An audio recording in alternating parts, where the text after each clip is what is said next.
নমস্কাৰ daily job notification চেনেললৈ আপোনালোকক স্বাগতম জনাইছোঁ।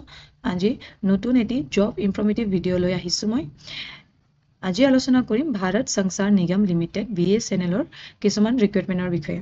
জুনিয়ৰ টেলিকম মেনেজাৰ ডাইৰেক্ট ৰিক্ৰুইটমেণ্টৰ পষ্টটো এতিয়া মুকলি হৈ গৈছে 4 জুন 2026 পৰা আৰু লাষ্ট ডেট 3 জুলাই 2026 আৰু এইটো এডিট কৰাৰ পিৰিয়ডটো 4 জুলাই 2026 পৰা 11 জুলাই 2026 আৰু এক্সামটো হ'ব আগষ্টৰ মান্থত। আৰু এইটো এটা ভাল খবৰ, যোনে BSNL লগত জড়িত হ'ব খুজিছে তেওঁলোকৰ কাৰণে এটা ভাল খবৰ। আৰু আমি এতিয়া আলোচনা কৰিম যে কেনেকৈ এক্সামটো হ'ব, কি ছাবজেক্ট থাকিব, অসমৰ কাৰণে কিমানটা পষ্ট থাকিব, আৰু লগতে ভিডিঅ'টো ছাবস্ক্ৰাইব কৰি ল'ব নতুন জব ইনফৰ্মেটিভ ভিডিঅ'টোৰ কাৰণে। তো আমি এতিয়া আৰম্ভ কৰোঁ। টোটেল 100টা পোষ্ট মুকলি হৈছে আৰু সেই 100টা পোষ্টটো চাৰ্কেল ৱাইজ ডিফাৰেণ্ট থাকে। আপোনালোকে ভিডিঅ'টো লাগিলে প'জ কৰি চাব।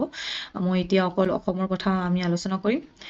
অসমৰ কাৰণে মুঠ 2টা পোষ্ট মুকলি হৈছে আৰু বেলেগ বেলেগ ৰিজনৰ কাৰণে বেলেগ জেগাৰ কাৰণে বেলেগ পোষ্ট থাকে। আৰু ইয়াতে আপোনালোকৰ চেলাৰী 16,400ৰ পৰা 40,500লৈকে থাকিব।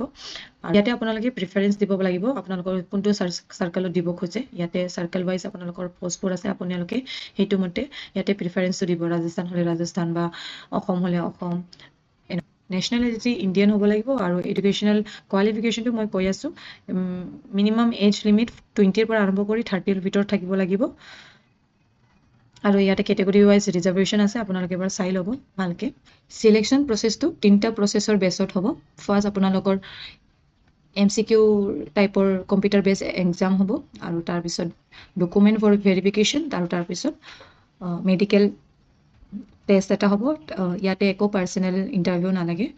Computer base multiple choice objective type বেছটো 3 আৱাৰ্ছৰ হ'ব। 3টা ছেকশ্যন থাকিব। Engineering stream section 1 200 marks, engineering stream section 2টো ছেম মাৰ্কছ, আৰু general ability section 3 80 marks, total 480 marks থাকিব আৰু 3 আৱাৰ্ছৰ এইটো এক্সাম হ'ব। আৰু ইয়াতে মিনিমাম কোৱালিফিকেশ্যন মাৰ্কছো আছে আৰু তাৰপিছত ফাইনেল মেৰিট লিষ্টত নামটো আহি যাব। কোৱালিফিকেশ্যনছটো থাকিব functional stream telecom, bachelor of engineering degree or equivalent from central government. ইয়াৰে যিকোনো ছাবজেক্ট থাকিব লাগিব। Telecommunications, electronics, radio', computer, electrical, information technology, instrumentations, MSc electronics, MSc computer science, এইকেইটা থাকিব লাগিব ছাবজেক্টছবোৰ। মই আপোনালোকক PDF-টো কমেণ্ট ছেকশ্যনত দি দিম, আপোনালোকে এবাৰ চাই ল'ব এপ্লাই কৰাৰ আগতে। আৰু ইচ্ছুক কেণ্ডিডেটসকলে যাতে সোনকালে এপ্লাই কৰি লয় 3 জুলাই 2026ৰ আগতে। এইখিনি আছিল আজিৰ কাৰণে। ভিডিঅ'টো ভাল লাগিলে কমেণ্ট এটা কৰিব আৰু লাইক কৰিব নাপাহৰিব। Thank U.